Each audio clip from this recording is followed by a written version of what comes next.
Dracula by Bram Stoker. Chapter 22. Jonathan Harker's Journal. The 3rd of October. As I must do something or go mad, I write this diary. It is now 6 o'clock, and we are to meet in the study in half an hour and take something to eat. For Dr. Van Helsing and Dr. Seward are agreed that if we do not eat, we cannot work our best. Our best will be, God knows, required today. I must keep writing at every chance, for I dare not stop to think. Must go down. Perhaps at the end, the little things may teach us most. The teaching, big or little, could not have landed Mina or me anywhere worse than we are today. However, we must trust and hope. Poor Mina told me just now, with the tears running down her dear cheeks, that it is in trouble and trial that our faith is tested, that we must keep on trusting, and that God will aid us up to the end. The end. Oh my God, what end? To work, to work. When Dr. Van Helsing and Dr. Seward had come back from seeing poor Renfield, we went gravely into what was to be done. First, Dr. Seward told us that when he and Dr. Van Helsing had gone down to the room below, they had found Renfield lying on the floor, all in a heap. His face was all bruised and crushed in, and the bones of the neck were broken. Dr. Seward asked the attendant who was on duty in the passage if he had heard anything.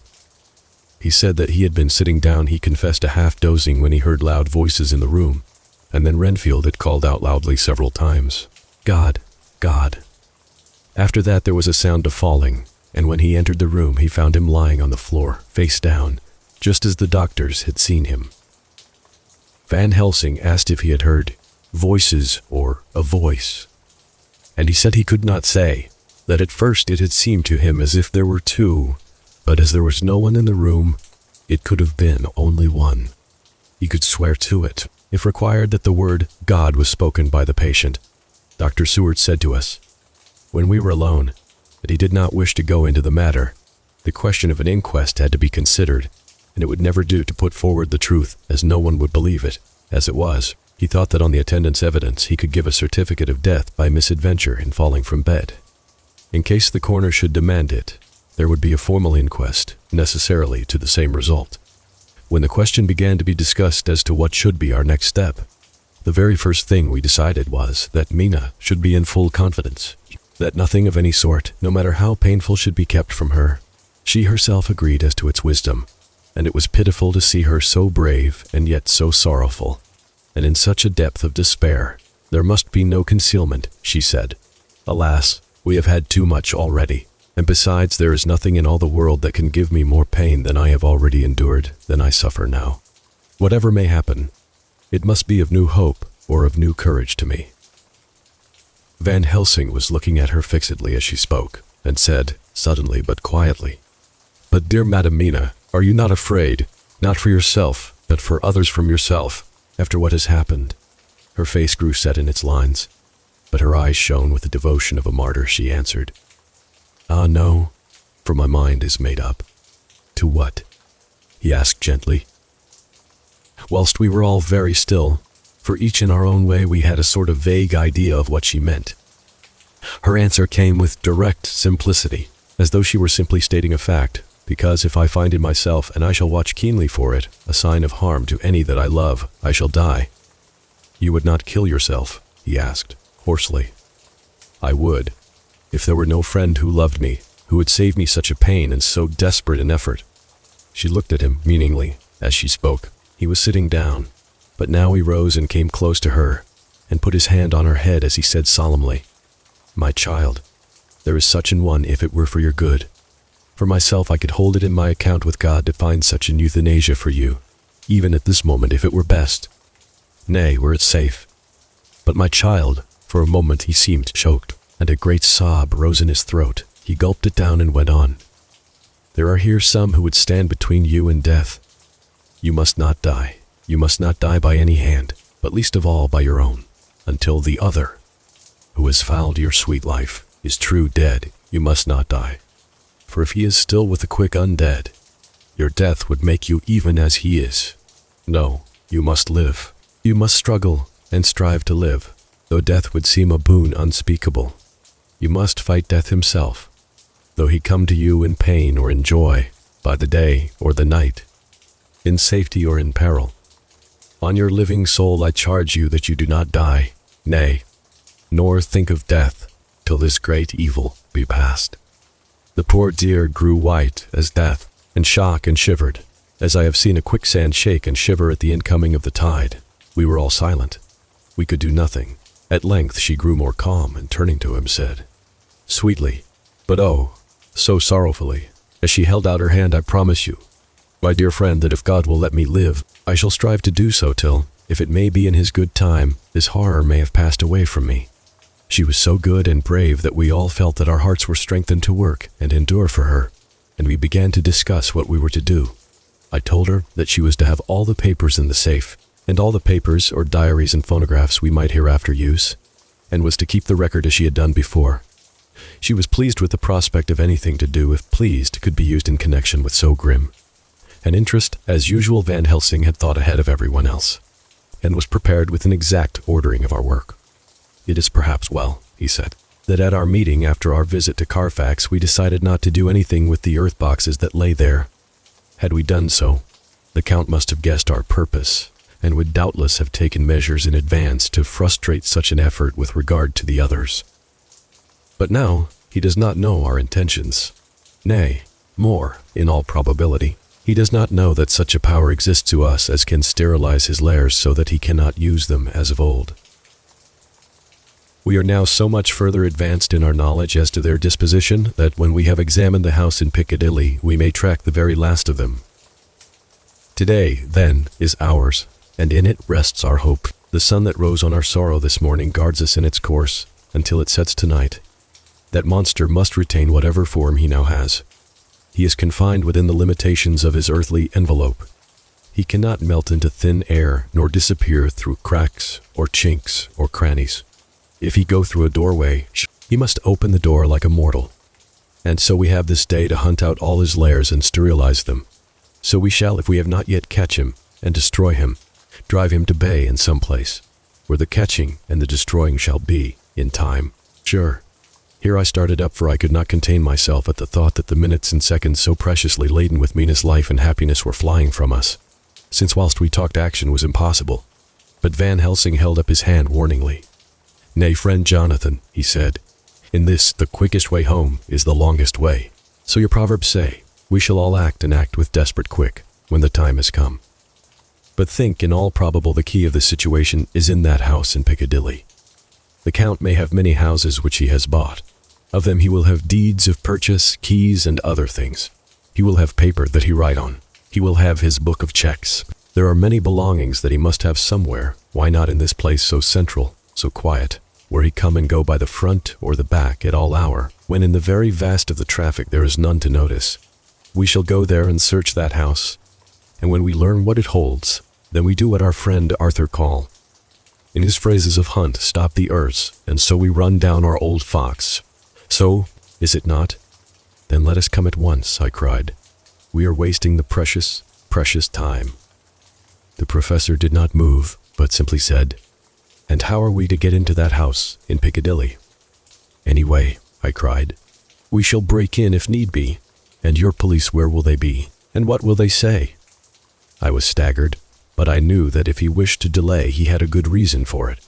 So I said, as quietly as I could, "Don't wait more than need be, you know. I am sure what torture I am in." "Ah, my child, that I do. And indeed there is no wish of me to add to your anguish. But just think, what can we do? Until all the world be at movement, then will come our time. I have thought, and it seems to me that the simplest way is the best of all. Now we wish to get into the house, but we have no key. Is it not so?" I nodded. "Now suppose that you were, in truth, the owner of that house, and could not still get in, and think there was to you no conscience of the housebreaker. What would you do?" "I should get a respectable locksmith, and set him to work to pick the lock for me." "And your police, they would interfere, would they not?" "Oh no, not if they knew the man was properly employed." Then he looked at me as keenly as he spoke. "All that is in doubt is the conscience of the employer, and the belief of your policeman as to whether or no that employer has a good conscience or a bad one. Your police must indeed be zealous men, and clever. Oh, so clever. In reading the heart, that they trouble themselves in such matter. No, no, my friend Jonathan, you go take the lock off 100 empty house in this your London, or of any city in the world, and if you do it as such things are rightly done, and at the time such things are rightly done, no one will interfere. I have read of a gentleman who owned a so fine house in London, and when he went for months of summer to Switzerland and lock up his house, some burglar came and broke window at back and got in. Then he went and made open the shutters in front and walk out and in through the door before the very eyes of the police. Then he have an auction in that house and advertise it, and put up big notice, and when the day come he sell off by a great auctioneer all the goods of that other man who owned them. Then he go to a builder, and he sell him that house, making an agreement that he pull it down and take all away within a certain time. And your police and other authority help him all they can. And when that owner come back from his holiday in Switzerland, he find only an empty hole where his house had been. This was all done in wriggle, and in our work we shall be in wriggle too. We shall not go so early that the policemen who have then little to think of shall deem it strange, but we shall go after 10 o'clock, when there are many about, and such things would be done, were we indeed owners of the house. I could not but see how right he was, and the terrible despair of Mina's face became relaxed a thought. There was hope in such good counsel. Van Helsing went on, when once within that house we may find more clues. At any rate, some of us can remain there, whilst the rest find the other places where there be more earth boxes at Bermondsey and Mile End. Lord Godalming stood up. I can be of some use here, he said. I shall wire to my people to have horses and carriages where they will be most convenient. Look here, old fellow, said Morris. It is a capital idea to have all ready, in case we want to go horsebacking. But don't you think that one of your snappy carriages with its heraldic adornments in a byway of Walworth or Mile End would attract too much attention for our purposes? It seems to me that we ought to take cabs when we go south or east, and even leave them somewhere near the neighborhood we are going to. Friend Quincy is right, said the professor. His head is what you call in plane with the horizon. It is a difficult thing that we go to do, and we do not want no peoples to watch us, if so it may. Mina took a growing interest in everything, and I was rejoiced to see that the exigency of affairs was helping her to forget, for a time, the terrible experience of the night. She was very, very pale, almost ghastly, and so thin that her lips were drawn away, showing her teeth in somewhat of prominence. I did not mention this last, lest it should give her needless pain, but it made my blood run cold in my veins to think of what had occurred with poor Lucy when the Count had sucked her blood. As yet there was no sign of the teeth growing sharper, but the time as yet was short, and there was time for fear. When we came to the discussion of the sequence of our efforts, and of the disposition of our forces, there were new sources of doubt. It was finally agreed that before starting for Piccadilly we should destroy the Count's lair close at hand, in case he should find it out too soon. We should thus be still ahead of him in our work of destruction, and his presence in his purely material shape, and at his weakest, might give us some new clue. As to the disposal of forces, it was suggested by the professor that, after our visit to Carfax, we should all enter the house in Piccadilly, that the two doctors and I should remain there, whilst Lord Godalming and Quincy found the lairs at Walworth and Mile End and destroyed them. It was possible, if not likely, the professor urged, that the Count might appear in Piccadilly during the day, and that if so we might be able to cope with him then and there. At any rate, we might be able to follow him in force. To this plan I strenuously objected, and so far as my going was concerned, for I said that I intended to stay and protect Mina. I thought that my mind was made up on the subject, but Mina would not listen to my objection.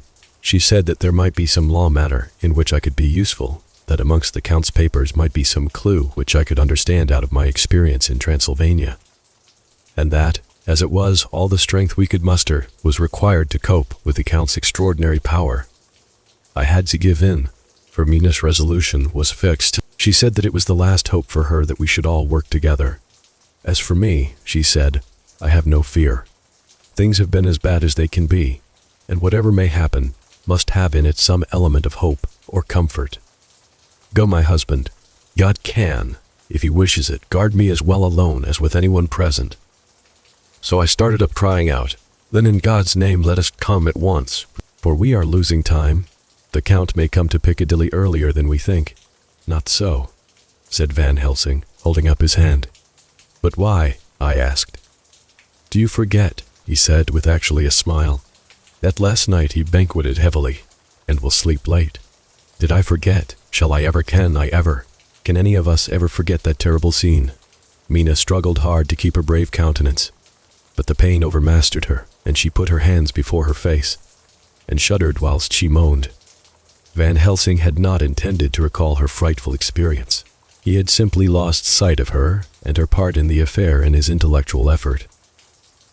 When it struck him what he said, he was horrified at his thoughtlessness and tried to comfort her. "Oh, Madam Mina," he said, "dear Madam Mina, alas, that I of all who so reverence, you should have said anything so forgetful. These stupid old lips of mine and this stupid old head do not deserve so, but you will forget it, will you not?" He bent low beside her as he spoke. She took his hand, and looking at him through her tears, said hoarsely, "No, I shall not forget, for it is well that I remember, and with it I have so much in memory of you that is sweet, that I take it all together. Now, you must all be going soon. Breakfast is ready, and we must all eat, that we may be strong."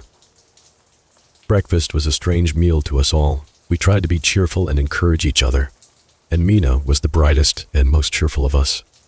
When it was over, Van Helsing stood up and said, "Now, my dear friends, we go forth to our terrible enterprise.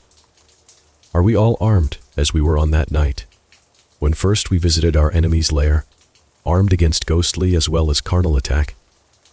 We all assured him, "Then it is well.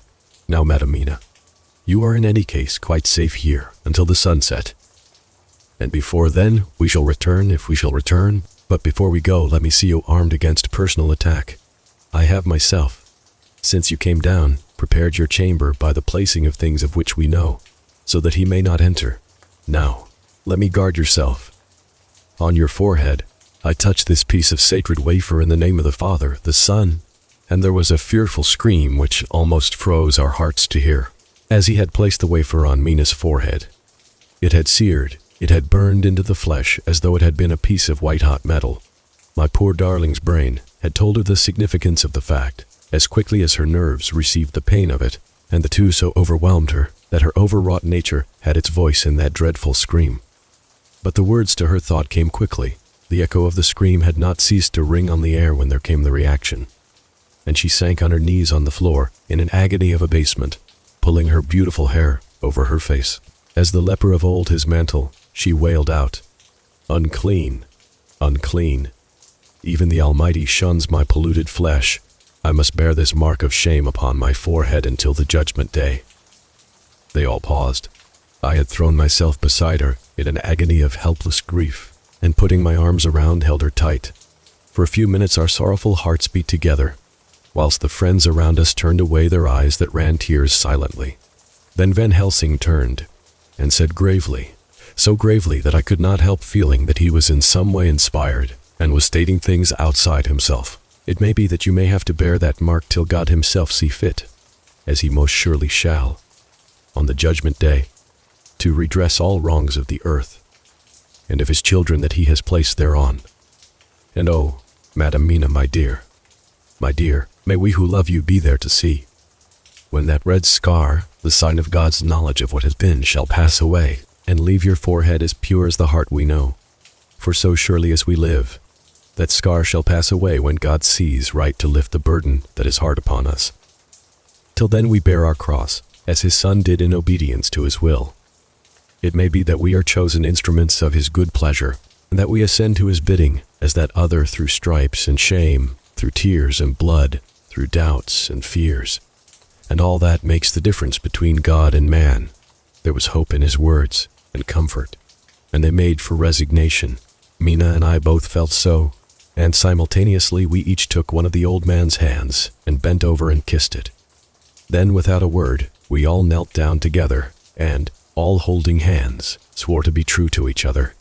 We men pledged ourselves to raise the veil of sorrow from the head of her, whom each in his own way we loved, and we prayed for help and guidance in the terrible task which lay before us.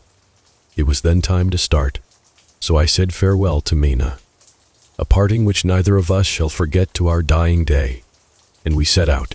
To one thing I have made up my mind.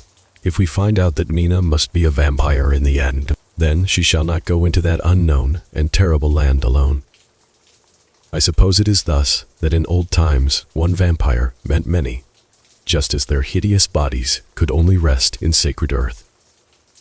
So the holiest love was the recruiting sergeant for their ghastly ranks. We entered Carfax without trouble and found all things the same as on the first occasion. It was hard to believe that amongst so prosaic surroundings of neglect and dust and decay, there was any ground for such fear as already we knew. Had not our minds been made up, and had there not been terrible memories to spur us on, we could hardly have proceeded with our task. We found no papers or any sign of use in the house, and in the old chapel the great boxes looked just as we had seen them last. Dr. Van Helsing said to us solemnly as we stood before them, "And now, my friends, we have a duty here to do. We must sterilize this earth, so sacred of holy memories, that he has brought from a far distant land for such fell use. He has chosen this earth because it has been holy. Thus we defeat him with his own weapon, for we make it more holy still. It was sanctified to such use of man, now we sanctify it to God." As he spoke, he took from his bag a screwdriver and a wrench, and very soon the top of one of the cases was thrown open.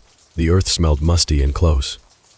But we did not somehow seem to mind, for our attention was concentrated on the professor.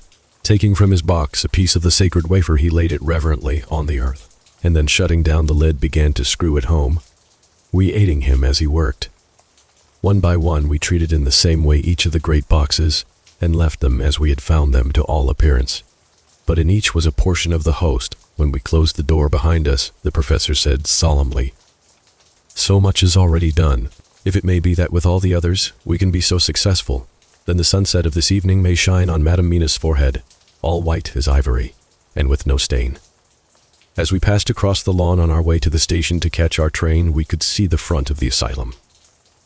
I looked eagerly, and in the window of my own room saw Mina. I waved my hand to her and nodded to tell that our work there was successfully accomplished. She nodded in reply to show that she understood. The last I saw, she was waving her hand in farewell. It was with a heavy heart that we sought the station and just caught the train, which was steaming in as we reached the platform. I have written this in the train. Piccadilly, 12:30 o'clock. Just before we reached Fenchurch Street, Lord Godalming said to me, "Quincy and I will find a locksmith. You had better not come with us in case there should be any difficulty, for under the circumstances it wouldn't seem so bad for us to break into an empty house. But you are a solicitor, and the Incorporated Law Society might tell you that you should have known better." I demurred as to my not sharing any danger, even of odium, but he went on, "Besides, it will attract less attention if there are not too many of us. My title will make it all right with the locksmith, and with any policeman that may come along. You had better go with Jack and the professor and stay in the Green Park, somewhere inside of the house, and when you see the door opened and the smith has gone away, do you all come across. We shall be on the lookout for you, and shall let you in." "The advice is good," said Van Helsing, so we said no more. Godalming and Morris hurried off in a cab, we following in another. At the corner of Arlington Street, our contingent got out and strolled into the Green Park. My heart beat as I saw the house on which so much of our hope was centered, looming up grim and silent in its deserted condition amongst its more lively and spruce-looking neighbors. We sat down on a bench within good view and began to smoke cigars so as to attract as little attention as possible. The minutes seemed to pass with leaden feet as we waited for the coming of the others. At length we saw a four-wheeler drive up. Out of it, in leisurely fashion, got Lord Godalming and Morris, and down from the box descended a thick-set working man with his rush-woven basket of tools. Morris paid the cabman, who touched his hat and drove away. Together the two ascended the steps, and Lord Godalming pointed out what he wanted done. The workman took off his coat leisurely and hung it on one of the spikes of the rail, saying something to a policeman who just then sauntered along. The policeman nodded acquiescence, and the man kneeling down placed his bag beside him. After searching through it, he took out a selection of tools, which he produced to lay beside him in orderly fashion. Then he stood up, looked into the keyhole, blew into it, and turning to his employers, made some remark. Lord Godalming smiled, and the man lifted a good-sized bunch of keys. Selecting one of them, he began to probe the lock, as if feeling his way with it. After fumbling about for a bit, he tried a second, and then a third. All at once the door opened under a slight push from him, and he and the two others entered the hall. We sat still. My own cigar burnt furiously, but Van Helsing's went cold altogether. We waited patiently as we saw the workman come out and bring in his bag. Then he held the door partly open, steadying it with his knees, whilst he fitted a key to the lock. This he finally handed to Lord Godalming, who took out his purse and gave him something. The man touched his hat, took his bag, put on his coat, and departed. Not a soul took the slightest notice of the whole transaction. When the man had fairly gone, we three crossed the street and knocked at the door. It was immediately opened by Quincy Morris, beside whom stood Lord Godalming, lighting a cigar. "The place smells so vilely," said the latter as we came in. It did indeed smell vilely like the old chapel at Carfax, and with our previous experience, it was plain to us that the Count had been using the place pretty freely. We moved to explore the house, all keeping together in case of attack, for we knew we had a strong and wily enemy to deal with. And as yet we did not know whether the Count might not be in the house. In the dining room, which lay at the back of the hall, we found 8 boxes of earth. 8 boxes only out of the 9 which we sought. Our work was not over, and would never be until we should have found a missing box. First we opened the shutters of the window which looked out across a narrow stone-flagged yard, at the blank face of a stable, pointed to look like the front of a miniature house. There were no windows in it, so we were not afraid of being overlooked. We did not lose any time in examining the chests. With the tools which we had brought with us, we opened them, one by one, and treated them as we had treated those others in the old chapel. It was evident to us that the Count was not at present in the house, and we proceeded to search for any of his effects. After a cursory glance at the rest of the rooms, from basement to attic, we came to the conclusion that the dining room contained any effects which might belong to the Count, and so we proceeded to minutely examine them. They lay in a sort of orderly disorder on the great dining room table. There were title deeds of the Piccadilly house in a great bundle, deeds of the purchase of the houses at Mile End and Bermondsey, note paper, envelopes, and pens and ink. All were covered up in thin wrapping paper to keep them from the dust. There were also a clothes brush, a brush and comb, and a jug and basin, the latter containing dirty water, which was reddened, as if with blood. Last of all was a little heap of keys of all sorts and sizes, probably those belonging to the other houses. When we had examined this last find, Lord Godalming and Quincy Morris, taking accurate notes of the various addresses of the houses in the east and the south, took with them the keys in a great bunch, and set out to destroy the boxes in these places. The rest of us are, with what patience we can, waiting their return or the coming of the Count. Chapter 23. Dr. Seward's Diary. The 3rd of October. The time seemed terribly long. Whilst we were waiting for the coming of Godalming and Quincy Morris, the professor tried to keep our minds active by using them all the time. I could see his beneficent purpose by the side glances which he threw from time to time at Harker. The poor fellow is overwhelmed in a misery that is appalling to see. Last night he was a frank, happy-looking man, with strong, youthful face, full of energy, and with dark brown hair. Today he is a drawn, haggard old man, whose white hair matches well with the hollow burning eyes and grief-written lines of his face. His energy is still intact. In fact, he is like a living flame. This may yet be his salvation, for, if all go well, it will tide him over the despairing period. He will then, in a kind of way, wake again to the realities of life. Poor fellow, I thought my own trouble was bad enough, but his. The professor knows this well enough, and is doing his best to keep his mind active. What he has been saying was, under the circumstances, of absorbing interest so well as I can remember. Here it is. I have studied, over and over again since they came into my hands, all the papers relating to this monster, and the more I have studied, the greater seems the necessity to utterly stamp him out, all through. There are signs of his advance, not only of his power, but of his knowledge of it, as I learned from the researches of my friend Arminus of Budapest. He was in life a most wonderful man, soldier, statesman, and alchemist, which latter was the highest development of the science knowledge of his time.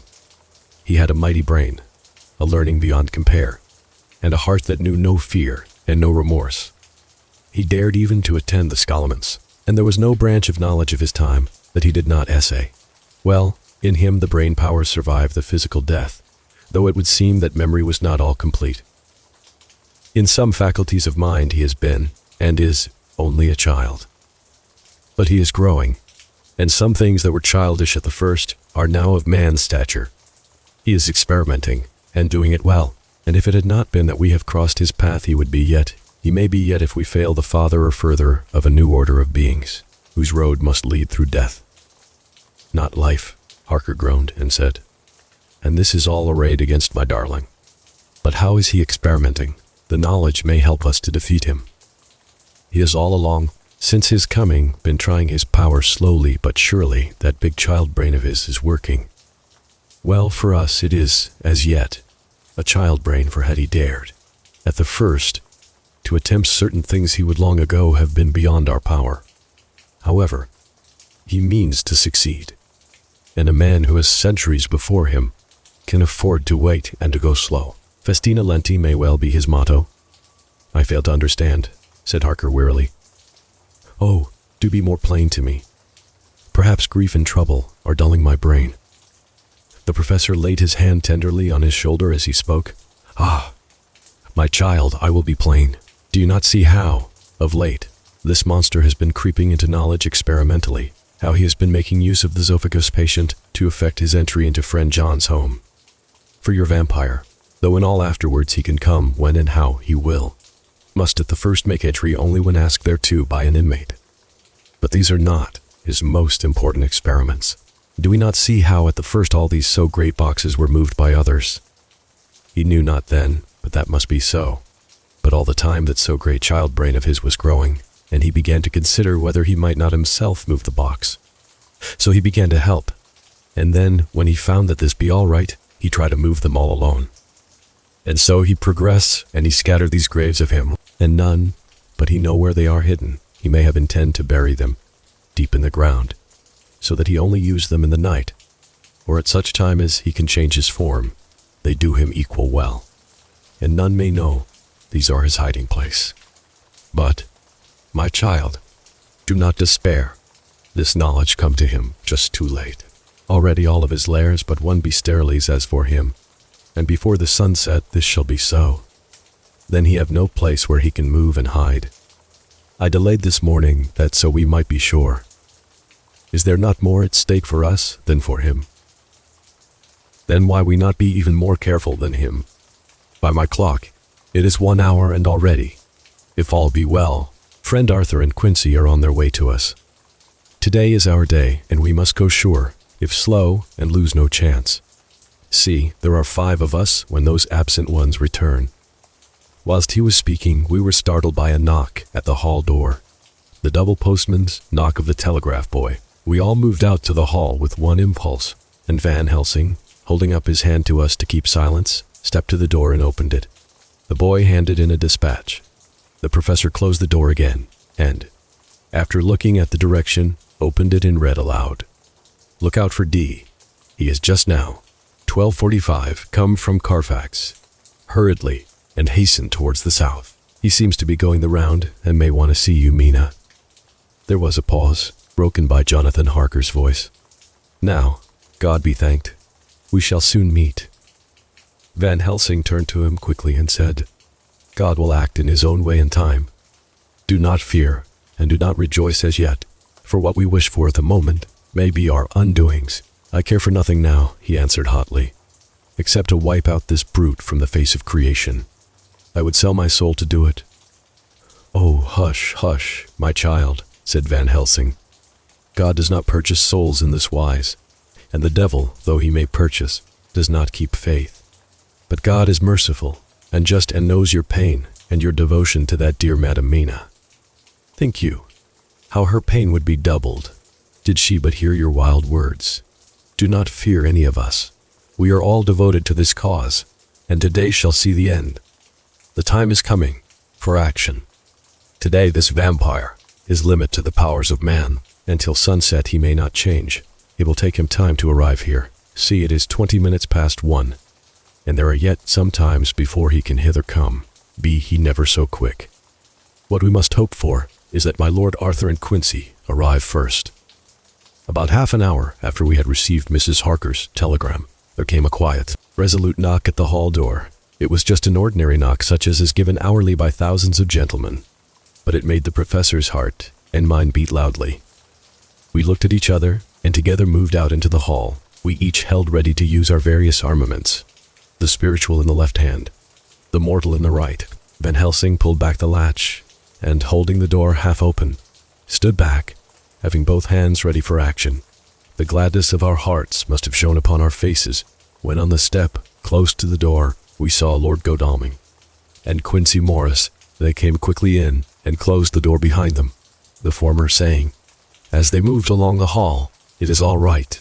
We found both places, 6 boxes in each, and we destroyed them all." "Destroyed?" asked the professor. "For him?"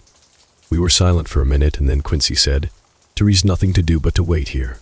If, however, he doesn't turn up by 5 o'clock, we must start off, for it won't do to leave Mrs. Harker alone after sunset."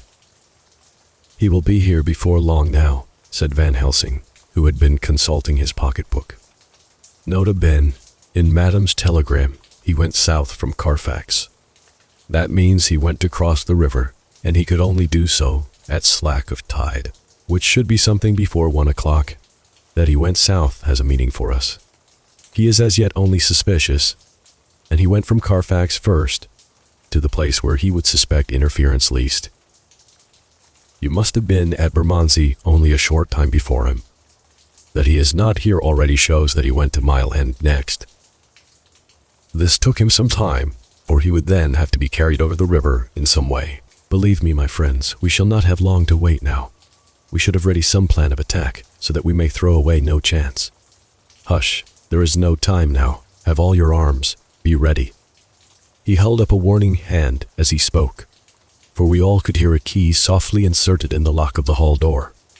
I could not but admire, even at such a moment, the way in which a dominant spirit asserted itself in all our hunting parties and adventures in different parts of the world. Quincey Morris had always been the one to arrange the plan of action, and Arthur and I had been accustomed to obey him implicitly. Now, the old habit seemed to be renewed instinctively. With a swift glance around the room, he at once laid out our plan of attack, and without speaking a word, with a gesture, placed us each in position. Van Helsing, Harker, and I were just behind the door, so that when it was opened the professor could guard it, whilst we two stepped between the incomer and the door. Godalming behind and Quincey in front stood just out of sight, ready to move in front of the window. We waited in a suspense that made the seconds pass with nightmare slowness. The slow, careful steps came along the hall. The Count was evidently prepared for some surprise, at least he feared it. Suddenly, with a single bound, he leaped into the room, winning a way past us before any of us could raise a hand to stay him. There was something so panther-like in the movement, something so unhuman, that it seemed to sober us all from the shock of his coming. The first to act was Harker, who, with a quick movement, threw himself before the door leading into the room in the front of the house. As the Count saw us, a horrible sort of snarl passed over his face, showing the eye-teeth long and pointed, but the evil smile as quickly passed into a cold stare of lion-like disdain. His expression again changed as, with a single impulse, we all advanced upon him. It was a pity that we had not some better organized plan of attack, for even at the moment, I wondered what we were to do. I did not myself know whether our lethal weapons would avail us anything. Harker evidently meant to try the matter, for he had ready his great kukri knife and made a fierce and sudden cut at him. The blow was a powerful one. Only the diabolical quickness of the Count's leap back saved him. A second less, and the trenchant blade had shorn through his heart. As it was, the point just cut the cloth of his coat, making a wide gap, whence a bundle of banknotes and a stream of gold fell out. The expression of the Count's face was so hellish that for a moment I feared for Harker, though I saw him throw the terrible knife aloft again for another stroke. Instinctively, I moved forward with a protective impulse. Holding the crucifix and wafer in my left hand, I felt a mighty power fly along my arm, and it was without surprise that I saw the monster cower back before a similar movement made spontaneously by each one of us. It would be impossible to describe the expression of hate and baffled malignity of anger and hellish rage which came over the Count's face. His waxen hue became greenish-yellow by the contrast of his burning eyes. and the red scar on the forehead showed on the pallid skin like a palpitating wound.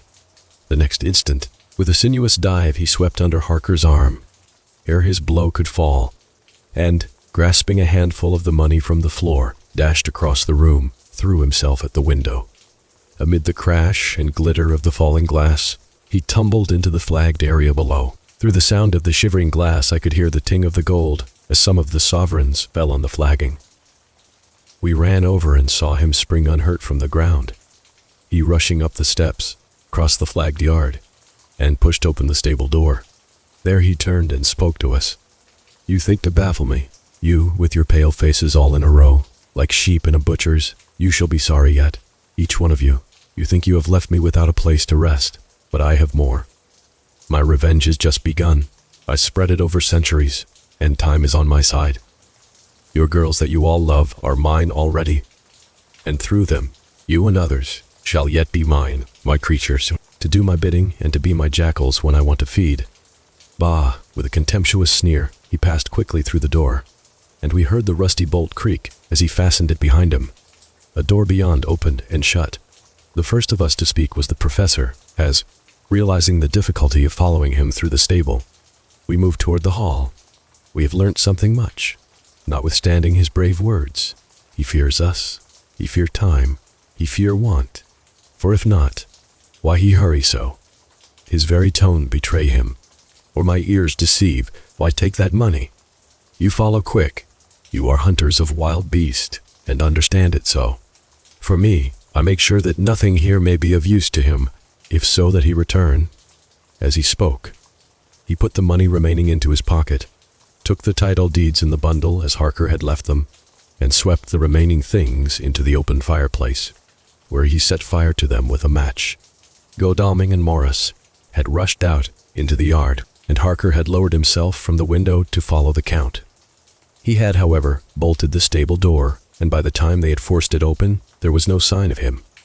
Van Helsing and I tried to make inquiry at the back of the house, but the mews was deserted, and no one had seen him depart. It was now late in the afternoon, and sunset was not far off. We had to recognize that our game was up. With heavy hearts, we agreed with the professor when he said, "Let us go back to Madam Mina, poor dear. Madam Mina, all we can do just now is done, and we can there, at least, protect her. But we need not despair.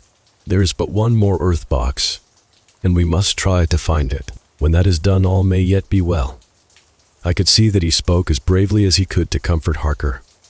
The poor fellow was quite broken down. Now and again he gave a low groan which he could not suppress. He was thinking of his wife. With sad hearts we came back to my house, where we found Mrs. Harker waiting us, with an appearance of cheerfulness which did honor to her bravery and unselfishness.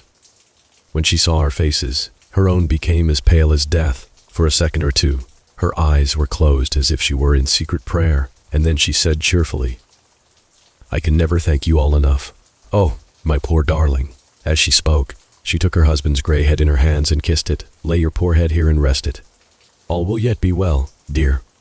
God will protect us if he so will it in his good intent." The poor fellow groaned. There was no place for words in his sublime misery. We had a sort of perfunctory supper together, and I think it cheered us all up somewhat. It was perhaps the mere animal heat of food to hungry people, for none of us had eaten anything since breakfast. Or the sense of companionship may have helped us, but anyhow we were all less miserable, and saw the morrow as not altogether without hope. True to our promise, we told Mrs. Harker everything which had passed, and although she grew snowy white at times, when danger had seemed to threaten her husband, and red at others when his devotion to her was manifested, she listened bravely and with calmness. When we came to the part where Harker had rushed at the Count so recklessly, she clung to her husband's arm, and held it tight as though her clinging could protect him from any harm that might come. She said nothing, however, till the narration was all done, and matters had been brought right up to the present time. Then, without letting go her husband's hand, she stood up amongst us and spoke. Oh, that I could give any idea of the scene, of that sweet, good woman in all the radiant beauty of her youth and animation, with the red scar on her forehead, of which she was conscious, and which we saw with grinding of our teeth, remembering whence and how it came. Her loving kindness against our grim hate, her tender faith against all our fears and doubting, And we, knowing that so far as symbols went, she, with all her goodness and purity and faith, was outcast from God. Jonathan, she said, and the words sounded like music on her lips. It was so full of love and tenderness. Jonathan, dear, and you all my true friends, I want you to bear something in mind through all this dreadful time. I know that you must fight, that you must destroy, even as you destroyed the false Lucy, so that the true Lucy might live hereafter. But it is not a work of hate. That poor soul who has wrought all this misery is the saddest case of all. Just think, what will be his joy when he, too, is destroyed in his worser part, that his better part may have spiritual immortality. You must be pitiful to him too, though it may not hold your hands from his destruction. As she spoke, I could see her husband's face darken and draw together, as though the passion in him were shriveling his being to its core. Instinctively, the clasp on his wife's hand grew closer, till his knuckles looked white. She did not flinch from the pain which I knew she must have suffered, but looked at him with eyes that were more appealing than ever. As she stopped speaking, he leaped to his feet, almost tearing his hand from hers as he spoke. May God give him into my hand just for long enough to destroy that earthly life of him which we are aiming at. If beyond it I could send his soul forever and ever to burning hell, I would do it. Oh, hush. Oh, hush. In the name of the good God, don't say such things, Jonathan, my husband, or you will crush me with fear and horror. Just think, my dear, I have been thinking all this long day of it, that perhaps someday I too may need such pity, and that some other, like you and with equal cause for anger, may deny it to me. Oh, my husband, indeed I would have spared you such a thought had there been another way, but I pray that God may not have treasured your wild words, except as the heartbroken wail of a very loving and sorely stricken man. Oh God, let these poor white hairs go in evidence of what he has suffered, who all his life has done no wrong, and on whom so many sorrows have come. We men were all in tears now. There was no resisting them, and we wept openly. She wept, too, to see that her sweeter counsels had prevailed. Her husband flung himself on his knees beside her, and putting his arms round her, hid his face in the folds of her dress. Van Helsing beckoned to us, and we stole out of the room, leaving the two loving hearts alone with their God. Before they retired, the professor fixed up the room against any coming of the vampire, and assured Mrs. Harker that she might rest in peace. She tried to school herself to the belief, and, manifestly, for her husband's sake, tried to seem content. It was a brave struggle, and was, I think and believe, not without its reward. Van Helsing had placed at hand a bell, which either of them was to sound in case of any emergency. When they had retired, Quincy, Godalming, and I arranged that we should sit up, dividing the night between us, and watch over the safety of the poor stricken lady. The first watch falls to Quincy, so the rest of us shall be off to bed as soon as we can.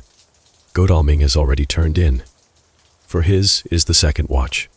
Now that my work is done, I, too, shall go to bed. Jonathan Harker's Journal, 3, the 4th of October. Close to midnight. I thought yesterday would never end. There was over me a yearning for sleep, in some sort of blind belief that to wake would be to find things changed, and that any change must now be for the better. Before we parted, we discussed what our next step was to be. But we could arrive at no result. All we knew was that one earth box remained, and that the Count alone knew where it was. If he chooses to lie hidden, he may baffle us for years, and in the meantime, the thought is too horrible. I dare not think of it even now. This I know, that if ever there was a woman who was all perfection, that one is my poor wrong darling. I love her 1,000 times more, for her sweet pity of last night, a pity that made my own hate of the monster seem despicable. Surely, God will not permit the world to be the poorer by the loss of such a creature. This is hope to me. We are all drifting reefwards now, and faith is our only anchor. Thank God. Mina is sleeping, and sleeping without dreams. I fear what her dreams might be like, with such terrible memories to ground them in. She has not been so calm within my seeing since the sunset. Then for a while there came over her face a repose which was like spring after the blasts of March. I thought at the time that it was the softness of the red sunset on her face. But somehow now I think it has a deeper meaning. I am not sleepy myself, though I am weary to death. However, I must try to sleep, for there is tomorrow to think of. and there is no rest for me until... Later, I must have fallen asleep, for I was awaked by Mina, who was sitting up in bed, with a startled look on her face. I could see easily, for we did not leave the room in darkness. She had placed a warning hand over my mouth, and now she whispered in my ear, "Hush, there is someone in the corridor." I got up softly, and crossing the room, gently opened the door.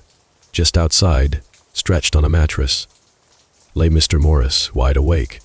He raised a warning hand for silence as he whispered to me, "Hush, go back to bed. It is all right. One of us will be here all night. We don't mean to take any chances."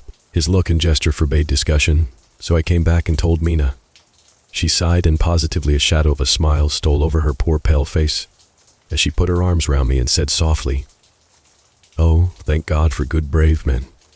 With a sigh, she sank back again to sleep. I write this now as I am not sleepy, though I must try again. The 4th of October morning. Once again during the night I was wakened by Mina. This time we had all had a good sleep, for the gray of the coming dawn was making the windows into sharp oblongs, and the gas flame was like a speck rather than a disk of light. She said to me hurriedly, "Go, call the professor. I want to see him at once." "Why?" I asked. "I have an idea. I suppose it must have come in the night and matured without my knowing it. He must hypnotize me before the dawn, and then I shall be able to speak. Go quick, dearest. The time is getting close." I went to the door. Dr. Seward was resting on the mattress, and, seeing me, he sprang to his feet. "Is anything wrong?" he asked, in alarm. "No," I replied, "but Mina wants to see Dr. Van Helsing at once." "I will go," he said, and hurried into the professor's room. In 2 or 3 minutes later, Van Helsing was in the room in his dressing gown, and Mr. Morris and Lord Godalming were with Dr. Seward at the door, asking questions. When the professor saw Mina smile a positive smile, ousted the anxiety of his face. He rubbed his hands as he said, "Oh, my dear Madam Mina, this is indeed a change. See, friend Jonathan, we have got our dear Madam Mina, as of old, back to us today." Then turning to her, he said, cheerfully, "And what am I due for you? For at this hour, you do not want me for nothings." "I want you to hypnotize me," she said. "Do it before the dawn, for I feel that then I can speak, and speak freely. Be quick, for the time is short." Without a word, he motioned her to sit up in bed. Looking fixedly at her, he commenced to make passes in front of her, from over the top of her head downward, with each hand in turn. Mina gazed at him fixedly for a few minutes, during which my own heart beat like a trip hammer, for I felt that some crisis was at hand. Gradually her eyes closed, and she sat stock still. Only by the gentle heaving of her bosom could one know that she was alive. The professor made a few more passes, and then stopped, and I could see that his forehead was covered with great beads of perspiration. Mina opened her eyes, but she did not seem the same woman. There was a faraway look in her eyes, and her voice had a sad dreaminess which was new to me, raising his hand to impose silence. The professor motioned to me to bring the others in. They came on tiptoe, closing the door behind them, and stood at the foot of the bed, looking on. Mina appeared not to see them. The stillness was broken by Van Helsing's voice speaking in a low-level tone which would not break the current of her thoughts. "Where are you?" The answer came in a neutral way. "I do not know. Sleep has no place it can call its own." For several minutes, there was silence. Mina sat rigid, and the professor stood staring at her fixedly. The rest of us hardly dared to breathe. The room was growing lighter, without taking his eyes from Mina's face. Dr. Van Helsing motioned me to pull up the blind. I did so, and the day seemed just upon us. A red streak shot up, and a rosy light seemed to diffuse itself through the room. On the instant, the professor spoke again. "Where are you now?" The answer came dreamily, but with intention. It was as though she were interpreting something. I have heard her use the same tone when reading her shorthand notes. "I do not know. It is all strange to me." "What do you see?" "I can see nothing. It is all dark." "What do you hear?" I could detect the strain in the professor's patient voice. "The lapping of water. It is gurgling by, and little waves leap." I can hear them on the outside. Then, you were on a ship. We all looked at each other, trying to glean something each from the other. We were afraid to think. The answer came quick. Oh yes. What else do you hear? The sound of men stamping overhead as they run about. There is the creaking of a chain, and the loud tinkle as the check of the capstan falls into the rashade. What are you doing? I am still. Oh, so still. It is like death. The voice faded away into a deep breath as of one sleeping, and the open eyes closed again. By this time the sun had risen, and we were all in the full light of day. Dr. Van Helsing placed his hands on Mina's shoulders and laid her head down softly on her pillow. She lay like a sleeping child for a few moments, and then, with a long sigh, awoke and stared in wonder to see us all around her. "Have I been talking in my sleep?" was all she said. She seemed, however, to know the situation without telling, though she was eager to know what she had told. The professor repeated the conversation, and she said, "Then there is not a moment to lose. It may not be yet too late." Mr. Morris and Lord Godalming started for the door, but the professor's calm voice called them back. "Stay, my friends." That ship, wherever it was weighing anchor. While she spoke, "There are many ships weighing anchor at the moment in your so great port of London. Which of them is it that you seek? God be thanked that we have once again a clue, though whither it may lead us we know not. We have been blind somewhat, blind after the manner of men, since when we can look back we see what we might have seen looking forward if we had been able to see what we might have seen. Alas, but that sentence is a puddle, is it not?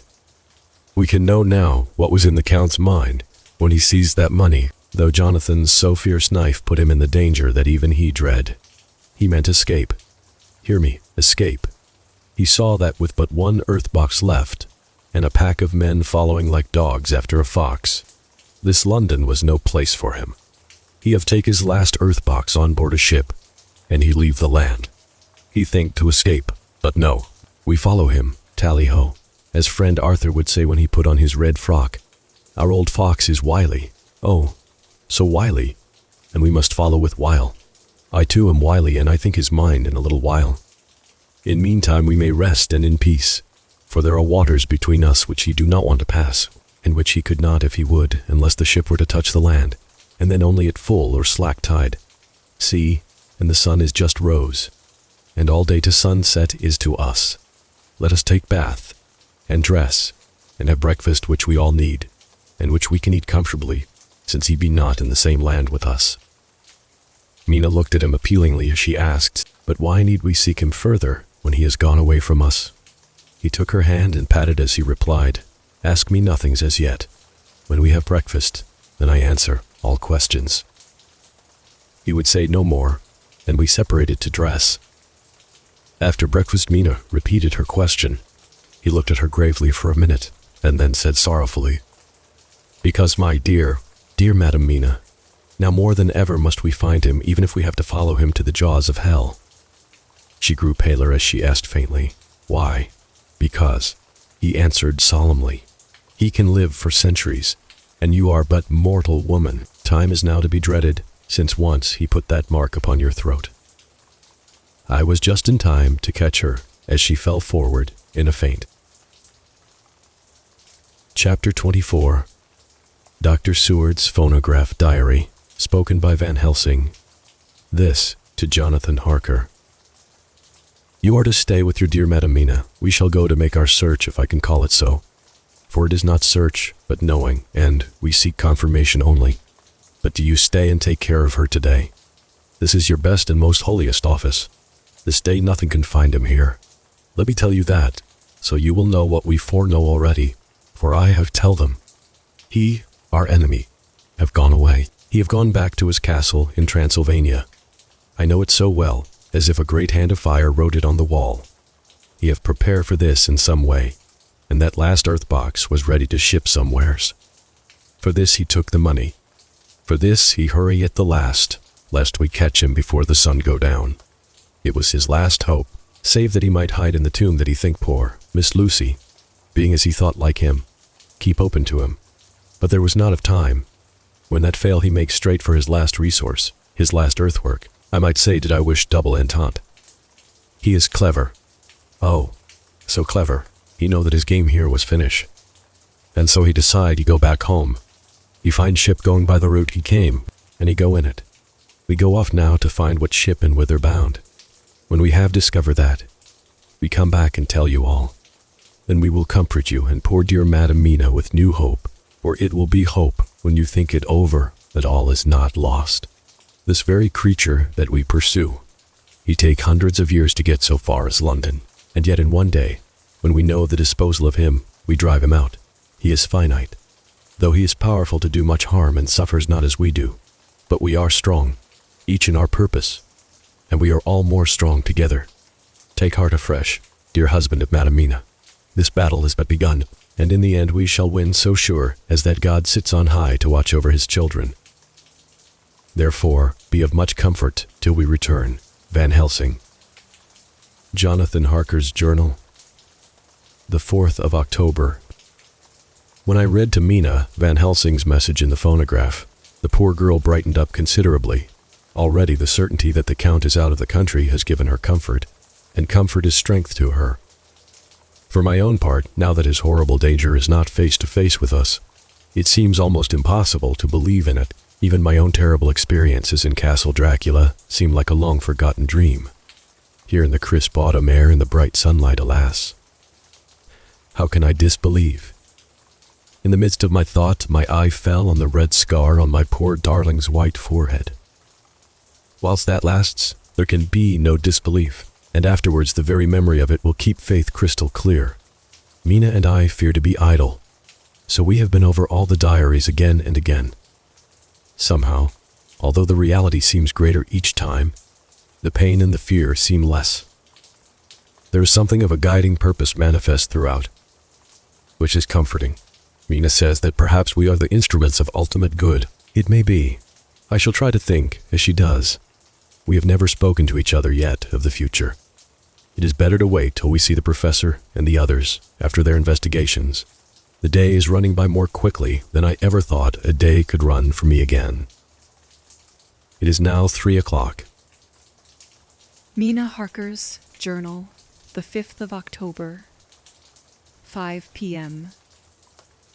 Our meeting for report. Present, Professor Van Helsing, Lord Godalming, Dr. Seward, Mr. Quincy Morris, Jonathan Harker, Mina Harker. Van Helsing described what steps were taken during the day to discover on what boat and whither bound Count Dracula made his escape. As I knew that he wanted to get back to Transylvania, I felt sure that he must go by the Danube mouth, or by somewhere in the Black Sea, since by that way he come. It was a dreary blank that was before us. Omne ignotum pro magnifico. And so with heavy hearts, we start to find what ships leave for the Black Sea last night. He was in sailing ship, since Madam Mina tell of sails being set. These not so important as to go in your list of the shipping in the Times. And so we go, by suggestion of Lord Godalming, to your Lloyd's, where a note of all ships that sail, however, so small. There we find that only one Black Sea-bound ship go out with the tide. She is the Tsarina Catherine, and she sailed from Doolittle's wharf for Varna, and thence on to other parts and up the Danube. So, said I, this is the ship whereon is the Count. So off we go to Doolittle's wharf, and there we find a man in an office of wood so small that the man looked bigger than the office. From him we inquire of the goings of the Tsarina Catherine. He swear much, and he red face and loud a voice, but he good fellow all the same. And when Quincy give him something from his pocket, which crackle as he roll it up, and put it in a so small bag, which he have hid deep in his clothing, he still better fellow and humble servant to us. He come with us, and ask many men who are rough and hot. These be better fellows too, when they have been no more thirsty. They say much of blood and bloom, and of others which I comprehend not, though I guess what they mean. But nevertheless, they tell us all things which we want to know. They make known to us among them how last afternoon at about 5 o'clock comes a man, so hurry, a tall man, thin and pale, with high nose and teeth so white, and eyes that seem to be burning, that he be all in black, except that he have a hat of straw, which suit not him or the time, that he scatter his money in making quick inquiry, as to what ship sails for the Black Sea, and for where. Some took him to the office, and then to the ship, where he will not go aboard, but halt at shore end of gangplank, and ask that the captain come to him. The captain come, when told that he will be pay well, and though he swear much at the first, he agreed a term. Then the thin man go, and someone tell him where horse and cart can be hired. He go there, and soon he come again, himself driving cart on which a great box. This he himself lift down, though it take several to put it on truck for the ship. He give much talk to captain as to how and where his box is to be placed.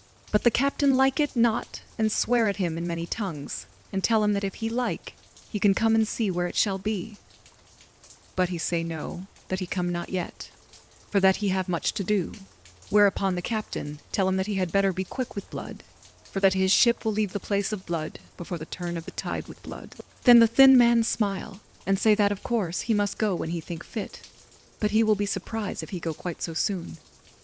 The captain swear again, polyglot, and the thin man make him bow, and thank him, and say that he will so far intrude on his kindness as to come aboard before the sailing. Final the captain, more red than ever, and in more tongues tell him that he doesn't want no Frenchmen with bloom upon them, and also with blood in his ship with blood on her also. And so, after asking where there might be close at hand, a ship where he might purchase ship forms, he departed. No one knew where he went, or Bloomin well cared, as they said, for they had something else to think of well with blood again. For it soon became apparent to all that the Tsarina Catherine would not sail as was expected. A thin mist began to creep up from the river, and it grew, and grew, till soon a dense fog enveloped the ship and all around her. The captain swore polyglot, very polyglot, polyglot with bloom and blood, but he could do nothing. The water rose and rose, and he began to fear that he would lose the tide altogether. He was in no friendly mood, when just at full tide, the thin man came up the gangplank again, and asked to see where his box had been stowed. Then the captain replied that he wished that he and his box old, and with much bloom and blood were in hell. But the thin man did not be offend, and went down with the mate, and saw where it was placed, and came up and stood a while on deck in fog. He must have come off by himself, for none notice him. Indeed, they thought not of him. For soon the fog began to melt away, and all was clear again. My friends of the thirst, and the language that was of bloom and blood laughed, as they told how the captain's swears exceeded even his usual polyglot, and was more than ever full of picturesque. When on questioning other mariners who were on movement up and down on the river that hour, he found that few of them had seen any of fog at all, except where it lay round the wharf. However, the ship went out on the ebb tide, and was doubtless by morning far down the river mouth. She was by then, when they told us, well out to sea. And so, my dear Madam Mina, it is that we have to rest for a time, for our enemy is on the sea, with the fog at his command. On his way to the Danube mouth. To sail a ship takes time. Go she never so quick, and when we start, we go on land more quick, and we meet him there. Our best hope is to come on him when in the box between sunrise and sunset, for then he can make no struggle, and we may deal with him as we should. There are days for us in which we can make ready our plan. We know all about where he go, for we have seen the owner of the ship, who have shown us invoices and all papers that can be. The box we seek is to be landed in Varna, and to be given to an agent, one Ristix, who will there present his credentials, and so our merchant friend will have done his part.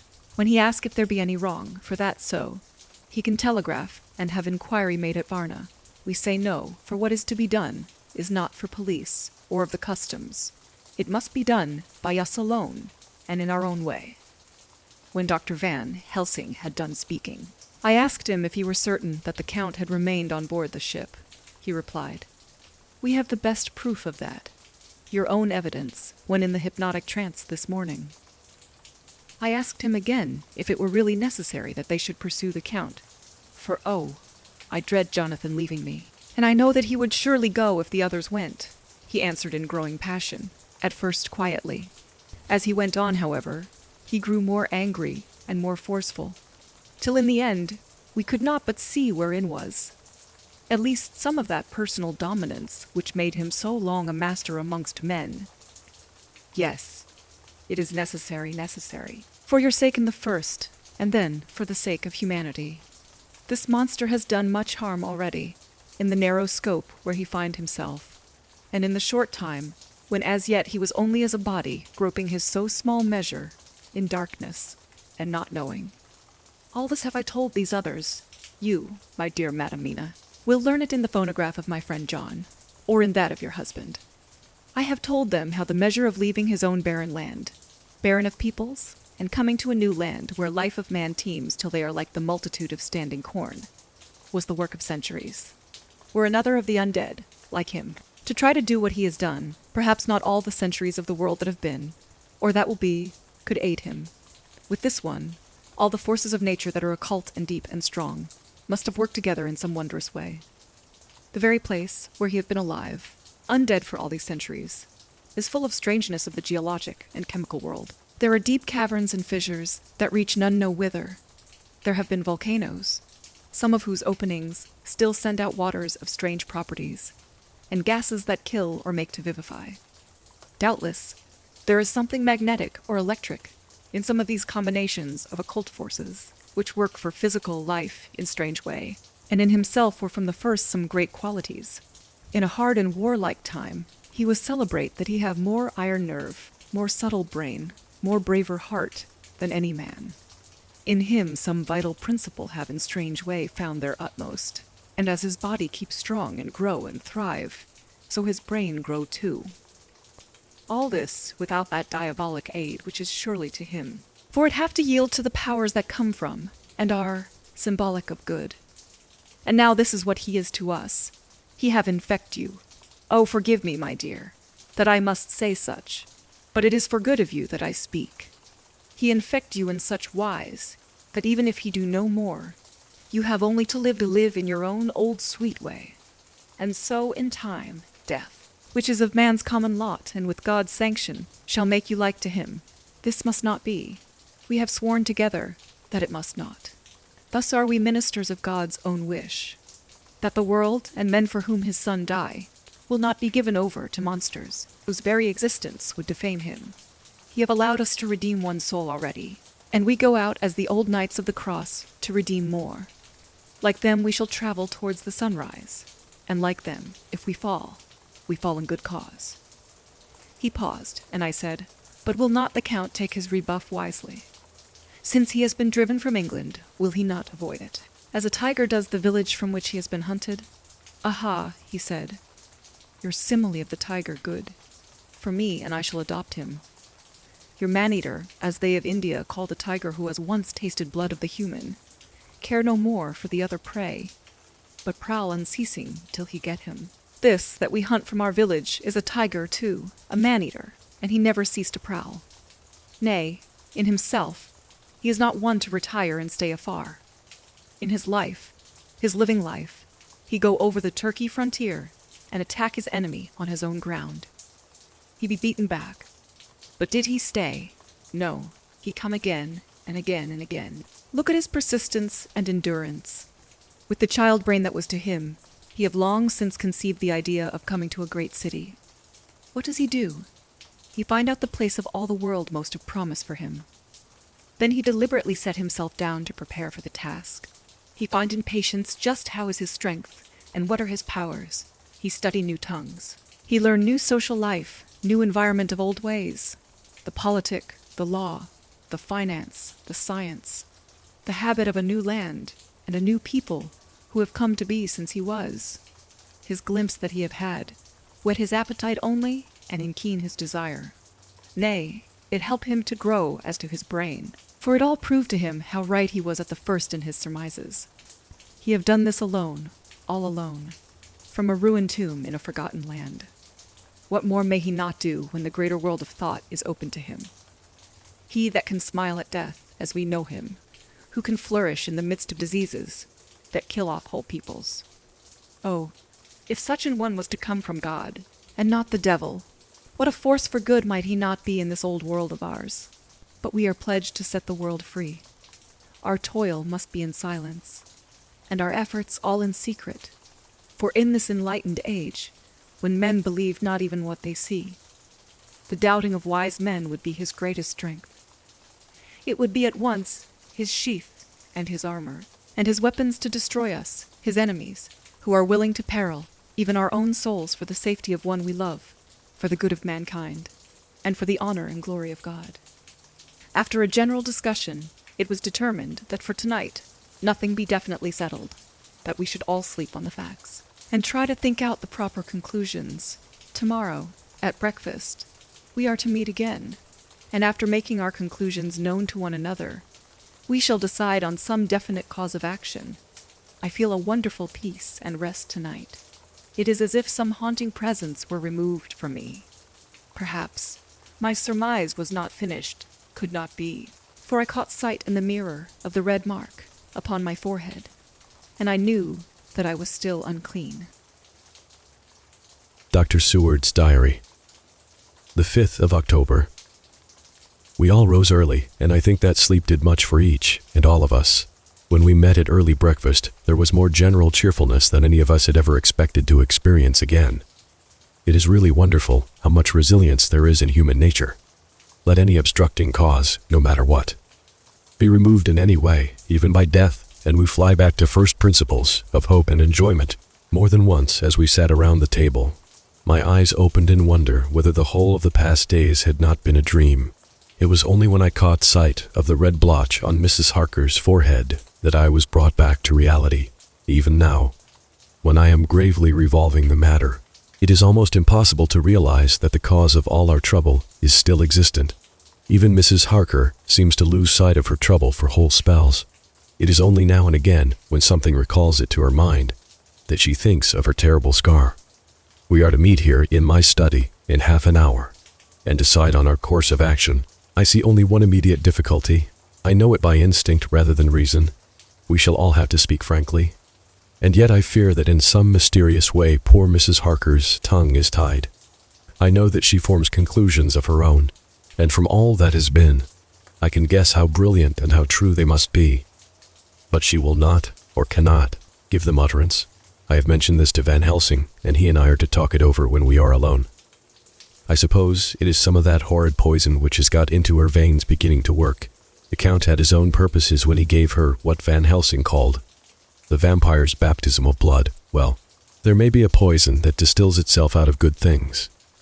In an age when the existence of Temains is a mystery, we should not wonder at anything. One thing I know, that if my instinct be true regarding poor Mrs. Harker's silences, then there is a terrible difficulty, an unknown danger in the work before us. The same power that compels her silence may compel her speech. I dare not think further, for so I should in my thoughts dishonor a noble woman. Van Helsing is coming to my study a little before the others. I shall try to open the subject with him. Later, when the professor came in, we talked over the state of things. I could see that he had something on his mind which he wanted to say, but felt some hesitancy about broaching the subject. After beating about the bush a little, he said suddenly, "Friend John, there is something that you and I must talk of alone, just at the first at any rate. Later, we may have to take the others into our confidence." Then he stopped, so I waited. He went on, "Madamina, our poor, dear Madamina, is changing." A cold shiver ran through me to find my worst fears thus endorsed. Van Helsing continued, "With the sad experience of Miss Lucy, we must this time be warned before things go too far. Our task is now in reality more difficult than ever, and this new trouble makes every hour of the direst importance. I can see the characteristics of the vampire coming in her face. It is now but very, very slight, but it is to be seen if we have eyes to notice without to prejudge.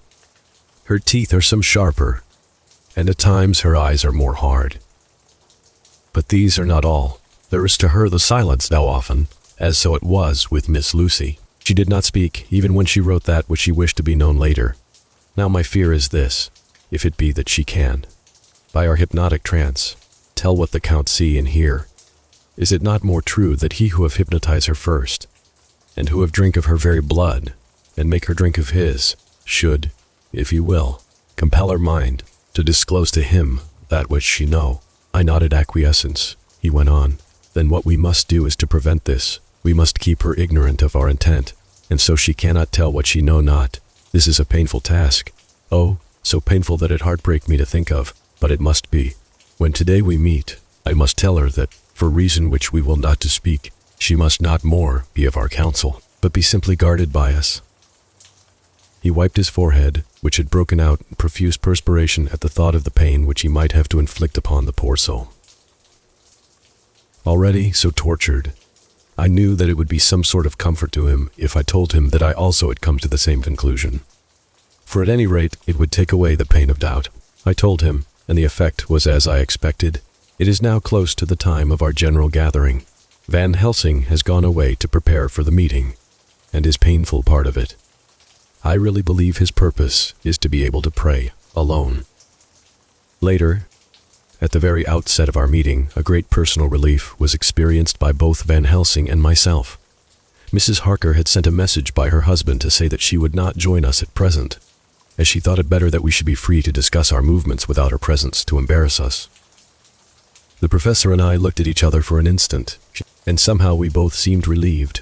For my own part, I thought that if Mrs. Harker realized the danger herself, it was much pain as well as much danger averted. Under the circumstances, we agreed by a questioning look and answer, with finger on lip, to preserve silence in our suspicions, until we should have been able to confer alone again. We went at once into our plan of campaign. Van Helsing roughly put the facts before us first. The Tsarina Catherine left the Thames yesterday morning. It will take her, at the quickest speed she has ever made, at least 3 weeks to reach Varna. But we can travel overland, to the same place in 3 days. Now, if we allow for 2 days less for the ship's voyage, owing to such weather influences as we know that the Count can bring to bear, and if we allow a whole day and night for any delays which may occur to us, then we have a margin of nearly 2 weeks. Thus, in order to be quite safe, we must leave here on 17th at latest. Then we shall at any rate be in Varna a day before the ship arrives, and able to make such preparations as may be necessary. Of course, we shall all go armed against evil things, spiritual as well as physical." Here Quincy Morris added, "I understand that the Count comes from a wolf country, and it may be that he shall get there before us. I propose that we add Winchesters to our armament. I have a kind of belief in a Winchester when there is any trouble of that sort around. Do you remember, Art, when we had the pack after us at Tobolsk? What wouldn't we have given then for a repeater apiece?" "Good," said Van Helsing. "Winchesters it shall be." Quincy's head is level at all times, but most so when there is to hunt. Metaphor, be more dishonor to science than wolves be of danger to man. In the meantime, we can do nothing here, and as I think that Varna is not familiar to any of us, why not go there more soon? It is as long to wait here as there. Tonight and tomorrow we can get ready, and then, if all be well, we four can set out on our journey." "We four," said Harker, interrogatively, looking from one to another of us. "Of course," answered the professor quickly. "You must remain to take care of your so sweet wife." Harker was silent for a while, and then said in a hollow voice, "Let us talk of that part of it in the morning. I want to consult with Mina." I thought that now was the time for Van Helsing to warn him not to disclose our plans to her. But he took no notice. I looked at him significantly and coughed. For answer, he put his finger on his lips and turned away. Jonathan Harker's Journal. The 5th of October. Afternoon.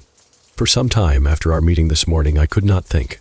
The new faces of things leave my mind in a state of wonder which allows no room for active thought. Mina's determination not to take any part in the discussion set me thinking, and as I could not argue the matter with her, I could only guess. I am as far as ever from a solution now. The way the others received it too puzzled me. The last time we talked of the subject we agreed that there was to be no more concealment of anything amongst us. Mina is sleeping now, calmly and sweetly like a little child. Her lips are curved and her face beams with happiness. Thank God, there are such moments still for her. Later, how strange it all is. I sat watching Mina's happy sleep and came as near to being happy myself as I suppose I shall ever be. As the evening drew on and the earth took its shadows from the sun sinking lower, the silence of the room grew more and more solemn to me. All at once, Mina opened her eyes, and looking at me tenderly, said, "Jonathan, I want you to promise me something on your word of honor. A promise made to me, but made hollowly in God's hearing, and not to be broken though I should go down on my knees and implore you with bitter tears. Quick, you must make it to me at once." "Mina," I said, "a promise like that, I cannot make at once. I may have no right to make it." "But, dear one," she said, with such spiritual intensity that her eyes were like pole stars, "it is I who wish it, and it is not for myself. You can ask Dr. Van Helsing if I am not right. If he disagrees, you may do as you will. Nay, more, if you all agree, later you are absolved from the promise." "I promise," I said, and for a moment she looked supremely happy, though to me all happiness for her was denied by the red scar on her forehead. She said, "Promise me that you will not tell me anything of the plans formed for the campaign against the Count. Not by word, or inference, or implication, not at any time whilst this remains to me." And she solemnly pointed to the scar. I saw that she was in earnest, and said solemnly, "I promise." And as I said it, I felt that from that instant, a door had been shut between us. Later. Midnight. Mina has been bright and cheerful all the evening. So much so that all the rest seemed to take courage, as if infected somewhat with her gaiety. As a result, even I myself felt as if the pall of gloom which weighs us down were somewhat lifted. We all retired early. Mina is now sleeping like a little child. It is a wonderful thing that her faculty of sleep remains to her in the midst of her terrible trouble. Thank God for it, for then at least she can forget her care. Perhaps her example may affect me as her gaiety did tonight. I shall try it. Oh, for a dreamless sleep. The 6th of October, morning. Another surprise. Mina woke me early, about the same time as yesterday, and asked me to bring Dr. Van Helsing. I thought that it was another occasion for hypnotism, and without question went for the professor. He had evidently expected some such call, for I found him dressed in his room. His door was ajar, so that he could hear the opening of the door of our room. He came at once. As he passed into the room, he asked Mina if the others might come too. "No," she said quite simply. "It will not be necessary. You can tell them just as well. I must go with you on your journey." Dr. Van Helsing was as startled as I was. After a moment's pause, he asked, "But why?" "You must take me with you. I am safer with you, and you shall be safer too." "But why, dear Madam Mina? You know that your safety is our solemnest duty. We go into danger, to which you are, or maybe, more liable than any of us from circumstances, things that have been." He paused, embarrassed.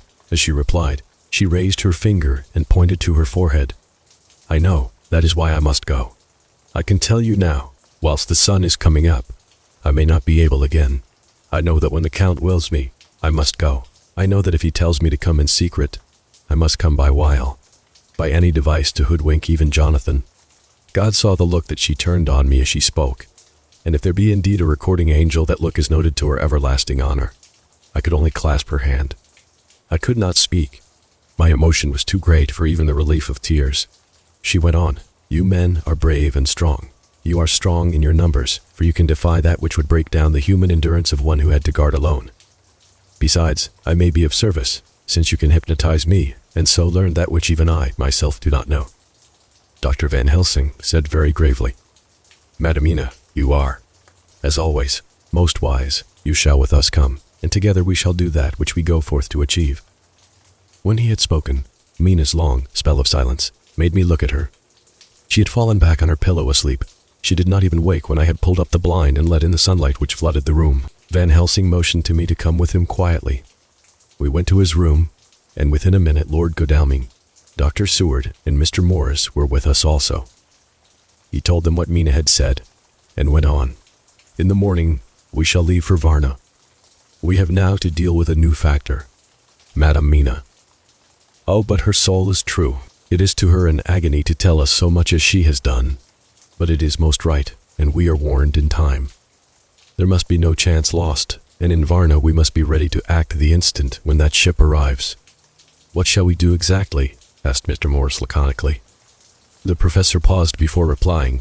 "We shall at the first board that ship then. When we have identified the box, we shall place a branch of the wild rose on it. This we shall fasten, for when it is there none can emerge. So at least says the superstition, and to superstition must we trust at the first. It was man's faith in the early, and it have its root in faith still. Then, when we get the opportunity that we seek, when none are near to see, we shall open the box, and all will be well. I shall not wait for any opportunity, said Morris. When I see the box I shall open it and destroy the monster, though there were 1,000 men looking on, and if I am to be wiped out for it the next moment. I grasped his hand instinctively and found it as firm as a piece of steel. I think he understood my look. I hope he did. Good boy, said Dr. Van Helsing. Brave boy. Quincy is all man. God bless him for it, my child. Believe me, none of us shall lag behind or pause from any fear. I do but say what we may do, what we must do, but, indeed we cannot say what we shall do. There are so many things which may happen, and their ways and their ends are so various that until the moment we may not say. We shall all be armed, in all ways. And when the time for the end has come, our effort shall not be lack. Now, let us today put all our affairs in order. Let all things which touch on others, dear to us, and who on us depend, be complete, for none of us can tell what, or when, or how, the end may be. As for me, my own affairs are regulate, and as I have nothing else to do, I shall go make arrangements for the travel. I shall have all tickets and so forth for our journey. There was nothing further to be said, and we parted. I shall now settle up all my affairs of earth and be ready for whatever may come. Later, it is all done. My will is made, and all complete. Mina, if she survive, is my sole heir. If it should not be so, then the others who have been so good to us shall have remainder. It is now drawing towards the sunset. Mina's uneasiness calls my attention to it.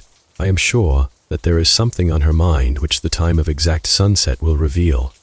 These occasions are becoming harrowing times for us all, for each sunrise and sunset opens up some new danger, some new pain, which, however, may and God's will be means to a good end. I write all these things in the diary since my darling must not hear them now. But if it may be that she can see them again, they shall be ready. She is calling to me.